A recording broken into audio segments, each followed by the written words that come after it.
Hello everyone, welcome back to my channel. तो आज हम माय लिटिल पॉपुलर का 49 चैप्टर स्टार्ट करने जा रहे हैं। चैप्टर की स्टार्टिंग होती है। आज का तारीख 29 होता है। पूरा देश छुट्टी पर था, लेकिन किचन स्क्वाड बहुत ज़्यादा बिजी था क्योंकि नए साल की पूर्व संस्था पर सभी लोग रियूनियन डिनर के लिए कैफेटेरिया में एकत्र हुए। सभी लोग बहुत ज़्यादा एंजॉय कर रहे होते हैं। उन्हें देखकर शिन्यू मन में सोचता है, मैं सोचता था कि नए साल की पूर्व संस्था उबाऊ होती होगी, लेकिन जब हम घर से दूर रहते हैं तब हमें एहसास होता है कि परिवार के साथ नया साल मनाना कितना कीमती है। फिर हम देखते हैं कि बाहर आतिशबाजी हो रही होती है। शिन्यू आतिशबाजी को देखकर बहुत ज़्यादा खुश होता है। उसके चेहरे पर एक अलग सी ही चमक होती है। शिन्यू आतिशबाजी देखने में पूरी तरह से खो चुका होता है। तभी कोई उसका हाथ पकड़ता है। शिन्यू देखता है कि वो फेंगचेंग होता है। शिन्यू थोड़ी देर शांत रहता है और फिर धीरे से बोलता है, हैप्पी न्यू ईयर, जिस पे फेंगचेंग भी उसे हैप्पी न्यू ईयर बोलता है। आगे कैफेटेरिया से एक इंस्ट्रक्टर की आवाज़ आती है। इंस्ट्रक्टर बोलता है, आप लोग शायद घर नहीं जा पाओगे, लेकिन आपकी ही वजह से आपके साथी अपने परिवार से सुरक्षित मिल पाएंगे। आप लोगों को गर्व करना चाहिए। ये सुनकर शिन्यू मन में बोलता है, हाँ, पहली बार मैं खुद पर गर्व महसूस कर रहा हूँ। आगे के सीन में हम देखते हैं कि कोई चिल्लाकर बोलता है, बाय शिन्यू, तुम बिगड़ैल बच्चे। हम देखते हैं कि वो वांग वांग होता है। वांग वांग चिल्लाकर बोलता है, तुमने ये बात पहले क्यों नहीं बताई? शिन्यू हंसते हुए बोलता है, ब्रदर, ऐसा तो मत कहो। ठीक है, आप बताओ कि आपको क्या चाहिए, मैं आपके लिए वो लेकर आऊँगा। वांग वांग बोलता है, पहली बार जो तुमने सिगरेट दी थी ना, वो अच्छी थी, विदेशी लग रही थी। मुझे नहीं पता कि उस पे क्या लिखा था और वो कौन से ब्रांड का था, लेकिन वो स्क्वाड लीडर को भी बहुत पसंद आई। ये सुनकर लीडर वो बोलते हैं, वो सिगरेट बहुत महंगी थी, तुम उसे लाने के लिए मत कहो। शिन्यू बोलता है, ठीक है, वो उतनी महंगी नहीं है, मैं आपके लिए लेकर आऊँगा। फिर शिन्यू फेंग डोंगियान और कियांदू से पूछता है, और आप लोगों को क्या चाहिए? कियांदू बोलता है, बस मेरे लिए कुछ अच्छा खाने वाला लाना, समझे? और फेंग डोंगिवान बोलता है, बस मेरे लिए संदर्भ की पुस्तकें ले आना। शिन्यू हंसते हुए बोलता है, डेफिनेटली मैं आपके लिए लाऊंगा, लेकिन इसके अलावा अगर और किसी को भी कुछ चाहिए तो बस कह दो। ये सुनकर एक आदमी बोलता है, तो क्या आप मेरे लिए एक वाइफ ला सकते हैं? ये सुनकर तो सभी लोग हंसने लगते हैं। अगले सीन में हम देखते हैं कि वांग वांग चिल्लाकर बोलता है, शिन्यू, पीक बच्चों को जन्म देने वाली है। ये सुनकर शिन्यू बोलता है, क्या सच में?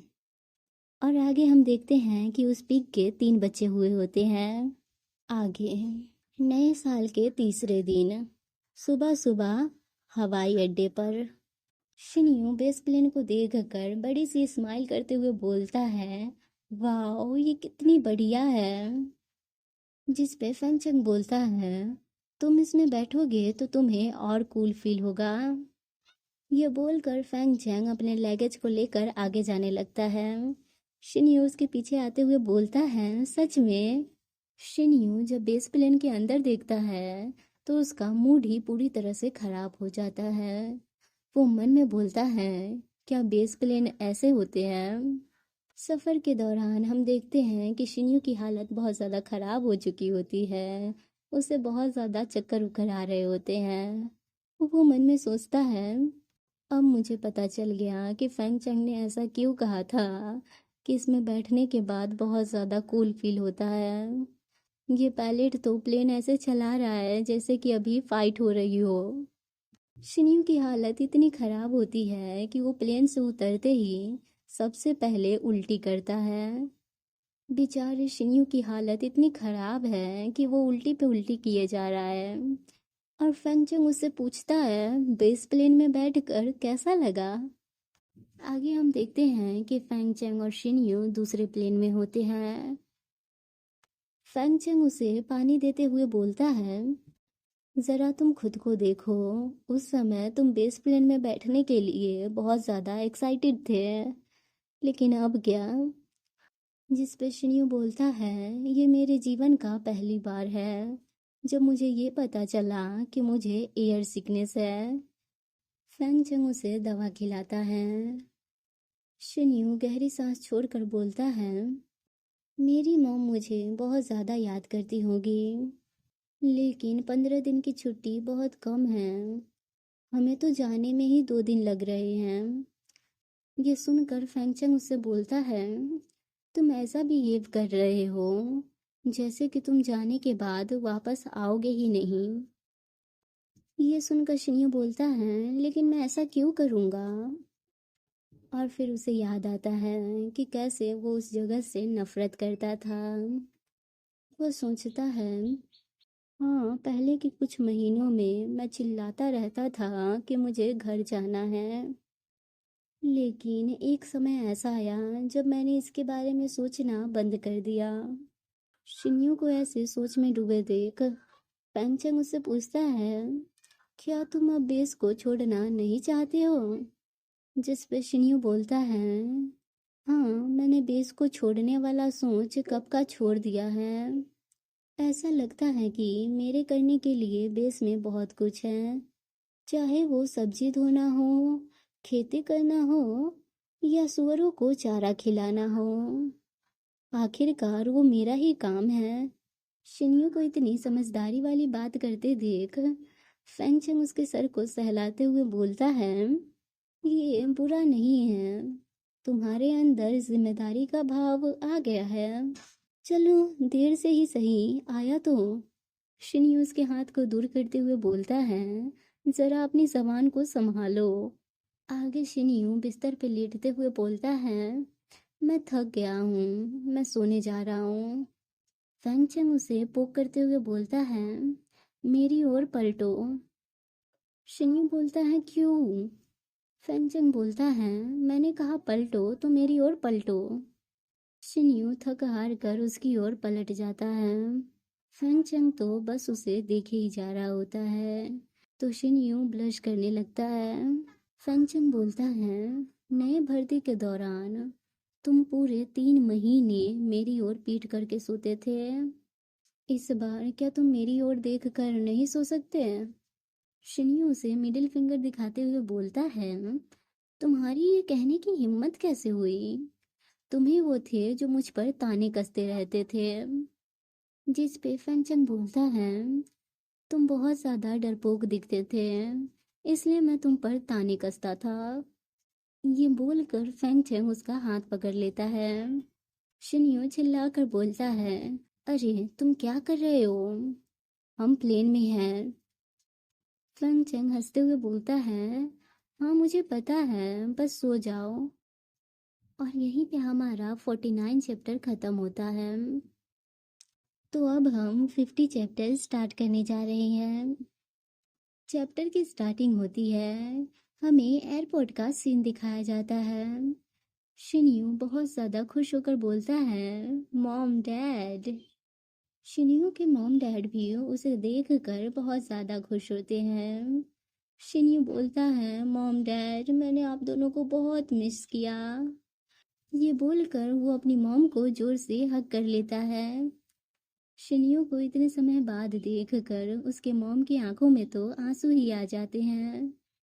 शिन्यू की मॉम बोलती हैं, शिन्यू, क्या सच में तुम हो? तुम्हें क्या हुआ? तुम ऐसे क्यों दिख रहे हो? जिस पे शिन्यू बोलता है, मॉम क्या हुआ? क्या मैं बदसूरत दिख रहा हूँ? ये सुनकर शिन्यू की मॉम हंसते हुए बोलती है, नहीं, मेरा बेटा तो उतना ही सुंदर है जितना कि वो पहले था। बस बात ये है कि तुम पहले से ज़्यादा फुर्तीले हो गए हो। फिर शिन्यू के डैड बोलते हैं, ऐसा लगता है कि हमारा फैसला सही था। और हम पीछे फैंग चैंग को देखते हैं जो कि उनकी बातें सुन रहा होता है। शिन्यू की मॉम फैंग चैंग को देखकर बोलती है, क्या वो यू फैंग चैंग है? मैंने पहले भी उसकी फोटो देखी है।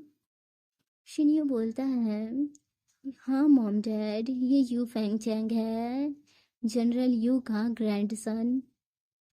फैंग चैंग बोलता है, uncle aunty, happy new year. Shinyuu की मॉम बोलती है, फैंग चैंग बेटा, थैंक यू शिन्यू का ख्याल रखने के लिए। जिस पे फैंग चैंग बोलता है, आंटी, बेस पर हम सब एक दूसरे का ख्याल रखते हैं। आगे शिन्यू के डैड बोलते हैं, क्या तुम्हारा परिवार किन्हुआंग दाओ में नहीं रहता? क्या कोई तुम्हें लेने आया है या मैं अपनी कार दूँ? फैंग चैंग बोलता है, कोई ज़रूरत नहीं है, मेरा ड्राइवर पहले से ही एयरपोर्ट के बाहर मेरा इंतज़ार कर रहा है, तो फिर मैं चलता हूँ। शिन्यू की मॉम उसे बाय करते हुए बोलती है, फैंग चैंग, जब तुम्हारे पास टाइम हो तो बीजिंग में शिन्यू से मिलने आओ। जिस पे फैंग चैंग बोलता है, मैं डेफिनेटली कोशिश करूँगा। ये बोलकर फैंग चैंग वहाँ से जाने लगता है। फैंग चैंग को जाते देख शिन्यू उसे रोकता है और उसके पास जाने लगता है। फैंग चैंग बोलता है, क्या हुआ? और जब शिन्यू पास में आ जाता है तो बोलता है, तुम मुझे छोड़कर नहीं जा सकते, है ना? मुझे याद करना और मुझे याद रखना, समझे? अचानक फैंग चैंग के मुंह से ये सुनकर शिन्यू तो ब्लश ही करने लगता है। वो मन में सोचता है, मैं तो बस इसे थैंक यू कहने आया था, लेकिन अचानक मुझे ऐसा महसूस क्यों हुआ? मेरा दिल तेजी से धड़क रहा है। शिन्यू सोच में ही डूबा हुआ होता है कि तभी उसकी मॉम बोलती है, वाओ, वो बच्चा कितना गुड लुकिंग है। ये सुनकर शिन्यू अपनी मॉम को हग करके बोलता है, मॉम, मेरी तरफ देखो। जब आपका पहले से ही गुड लुकिंग सन है तो आप दूसरे के बच्चों को क्यों देख रही है? उसकी मॉम हंसते हुए बोलती है, बेशक, मैं तुम्हें अच्छी तरह से देखूंगी। यहाँ आओ और मॉम को देखने दो कि तुमने कितना वजन कम किया है। उन दोनों को इस तरह से करते देख शिन्यू के डैड बोलते हैं, चलो घर चलते हैं। नेक्स्ट सीन हम शिन्यू के घर का देखते हैं, जहाँ टेबल पे बहुत सारे डिलीशियस फूड सजे होते हैं। इतने सारे डिलीशियस फूड को देखकर शिन्यू की तो लार ही टपकने लगती है। वो बोलता है, बहुत बढ़िया, इन खानों को देखकर लग रहा है कि मैं अब घर आया हूँ। शिन्यू जल्दी जल्दी खाते हुए बोलता है, आप लोग मुझे क्यों घूर रहे हो? चलो खाना खाओ। शिन्यू की मॉम अपने आंसू पोंछते हुए बोलती हैं, तुम कितने अच्छे से खा रहे हो, पहले तुम खाना खाने में कितने नखरे किया करते थे। शिन्यू बोलता है, बेशक, बेस पर ट्रेनिंग थका देने वाला होता है, अगर मैं पर्याप्त रूप से खाना नहीं खाऊंगा तो मैं कैसे टिकूंगा? फिर शिन्यू अपना खाना खत्म करने के बाद बोलता है, मॉम, मैं पूरे यूनिट में निशानेबाजी के कंपटीशन में फर्स्ट आया हूँ। ये सुनकर उसके मॉम डैड भी उसकी तारीफ करते हैं। फिर शिन्यू पूछता है, अरे हाँ, मेरा भाई कैसा है? शिन्यू की मॉम बताती हैं, जब से आपके भाई को जियालिन ने धोखा दिया, तब से ही उसने एम्प्लॉयज़ के खातिर समझौता कर लिया और उस कंपनी को छोड़ दिया। कुछ समय से ही वो लापता है। मैं उसे ढूंढने के बारे में सोच रही थी। शिन्यू गुस्से में टेबल पे हाथ मारते हुए बोलता है, क्या उन्होंने कंपनी छोड़ दी? आखिर वो ऐसा कैसे कर सकते हैं? और वहां से जाते हुए बोलता है, मैं कसम खाता हूँ कि मैं कुछ दिनों में भाई को ढूंढ लूंगा। शिन्यू के डैडी शिन्यू का हाथ पकड़कर बोलते हैं, भूल जाओ अभी भी मेरे पास कंपनी के शेयर है और जियाओ शुइलिंग को अपमानित करने से हमें कुछ नहीं मिलेगा। उसकी मॉम बोलती है तुम्हारे डैड सही बोल रहे हैं, लेकिन मैं अभी भी शुइलिंग के लिए वरीड हूँ। ठीक है, मैं बहस नहीं करूँगा, लेकिन मैं जा रहा हूँ। उसकी मॉम बोलती है थोड़ी देर रुको, और अगले ही पल उसकी मॉम खाना पैक करके ले आती है। शिन्यू बोलता है मॉम मैं जा रहा हूँ। आगे हम देखते हैं कि शिन्यू जियान शुइलिंग के फ्लैट में पहुंच गया होता है। वो अंदर जाते हुए सोचता है क्या चल रहा है, मेरा भाई बहुत लापरवाह है।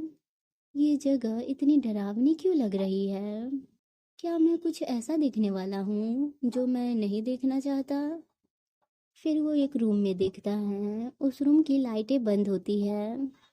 उस रूम के बेड पे जियान शुइलिंग ब्लैंकेट ओढ़ के लेटा हुआ होता है और कदमों की आवाज़ सुनकर बोलता है जो चाहे ले लो, जो मुझसे उलझने की हिम्मत करेगा मैं उसे मार डालूंगा।